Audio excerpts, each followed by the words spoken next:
वो नूरजहां जी उस वक्त आपको पता है कि अकेली सिंगर थी पाकिस्तान की। बहरहाल वो उनका आपस में बहुत प्यार था, मैडम नूरजहां जी का और इजाज साहब का, क्योंकि इजाज साहब एक खूबसूरत आदमी थे, इसमें तो कोई दो राय नहीं, और उस वक्त यंग थे।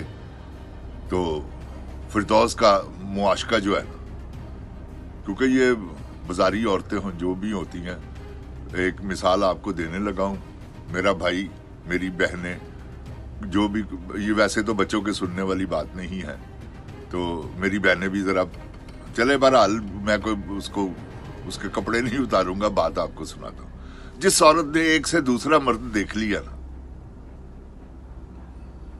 उसका बचना बहुत मुश्किल है जमाने की नजरों से, क्योंकि ये जमाना ऐसा है, आदत पड़ जाती है ना फिर। और हराम तो वैसे ही बहुत लज्जत वाला होता है, कोई भी चीज आप हराम करेंगे तो उसमें लज्जत तो होगी, वो लज्जत ही तो इंसान को दोजक की तरफ लेके जाती है। तो जिंद जान पाकिस्तान जी फुल अरूज, अकमल खान साहब दे फुल अरूज आ गए, मैडम फिरदौस दे, हुण फिरदौस दे फुल अरूज आ गए। वो उन्हां दिनां दे विच एक फिल्म शुरू हुई, पगड़ी संभाल जटा। पगड़ी संभाल जटा फिल्म शुरू हुई, उसे फिल्म दे सैट दे उत्ते अकमल खान साहब, क्योंकि उधरों नूरजहां जी की भी 2 बेटियां हो चुकी हुई थी, बल्कि तीसरी भी हो चुकी हुई थी। तो ये सिलसिला जो है वो अकमल खान साहब के साथ फिरदौस जी अब थोड़ा सा दामन छुड़ाने लगी। को 3-3.5 साल उनका बड़ा इश्क चला है, बहुत जबरदस्त। तो उसी इश्क के दौरान खान साहब ने उनको प्रॉपर्टी भी फिरदौस को काफी लेके दी, क्योंकि खान साहब 25,000 रुपया लेते थे उस वक्त, 7,000, 8,000, 10,000 इतनी कीमत थी हर एक्टर की।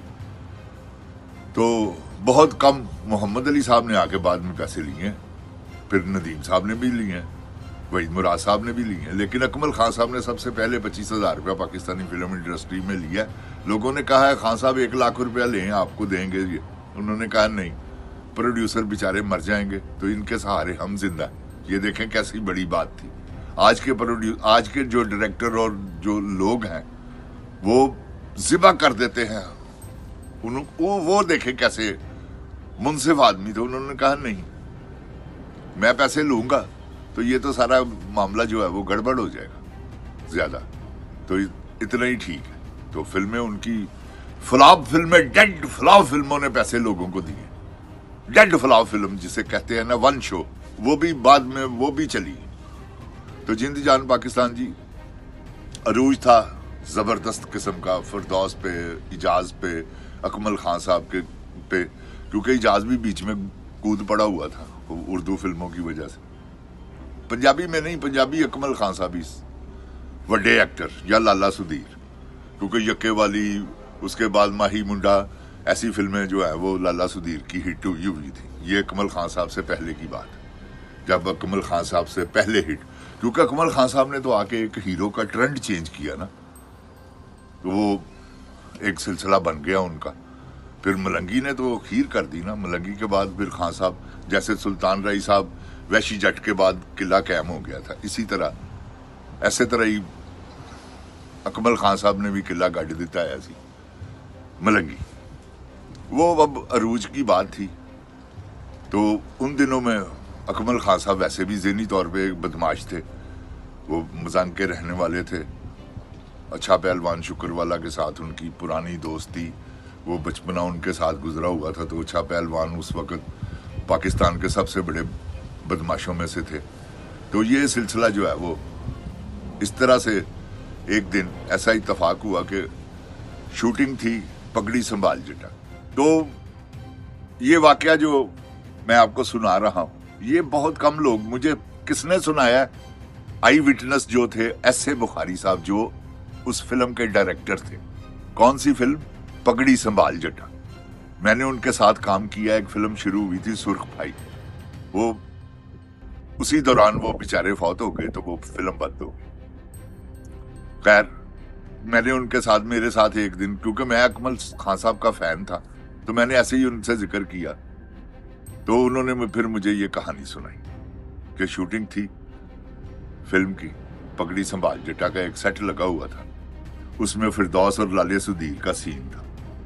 तो अकमल खान साहब बाहर आकर उन्होंने अपनी गाड़ी खड़ी की, वो मन्ने को भेजा कि जाओ मन्ने, जाके फिरदौस को कहो बाहर।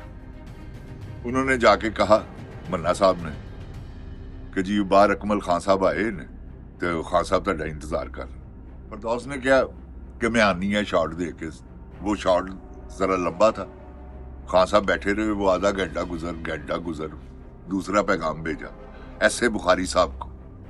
अब यहां से कहानी शुरू हुई है कि अकमल खान साहब का मर्डर कैसे हुआ। वो दोबारा जब गए हैं मन्ना साहब तो मन्ने ने जाके किया वह ऐसे बुखारी साहब ਨੂੰ ਕਿ ਖਾਨ ਸਾਹਿਬ ਬਾਹਰ ਬੈਠੇ ਨੇ ਤੇ ਉਹ ਗੱਡੀ ਦੇ ਵਿੱਚ ਇੰਤਜ਼ਾਰ ਕਰ ਰਹੇ ਨੇ, ਤੁਸੀਂ ਕਿਹਾ ਸੀ ਘੰਟਾ ਤੇ ਜ਼ਿਆਦਾ ਟਾਈਮ ਹੋ ਗਿਆ ਤੇ ਬਾਹਰ ਇੰਤਜ਼ਾਰ ਕਰ ਰਹੇ। ਉਹ ਉਹਨਾਂ ਨੇ ਕਿਹਾ ਬਸ ਇਹ 2-3 ਸ਼ਾਟ ਹੈਗੇ ਨੇ, ਮੈਂ ਲੈ ਲਵਾਂ ਤੇ ਤੁਹਾਨੂੰ ਮੈਂ ਹੁਣੇ ਛੱਡ देना। खैर वो नहीं, क्योंकि लाइटों का रेंज वगैरह सारा बड़ा प्रॉब्लम होती शूटिंग में, तो वो जरा लेट हो गए। अकमल खान साहब क्योंकि बाहर वो बैठे बैठे अखीर तंग आ गए, उन्होंने अंदर आए, आते ही ना उन्होंने फिरदौस को खा एक चमाट कराया, समझ गए। वो कॉन्फिडेंस था उनको कि मेरे साथ।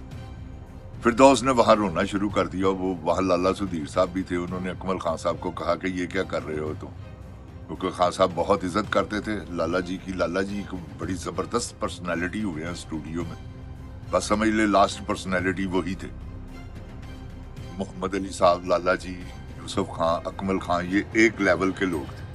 लेकिन फिर भी लाला जी क्योंकि उनका खानदानी वो भी बदमाश थे, दादू खान फैमिली से उनका ताल्लुक था, तो ये सिलसिला जो है ना जिंद जान पाकिस्तान जी, उन्होंने एक चपेट मार दी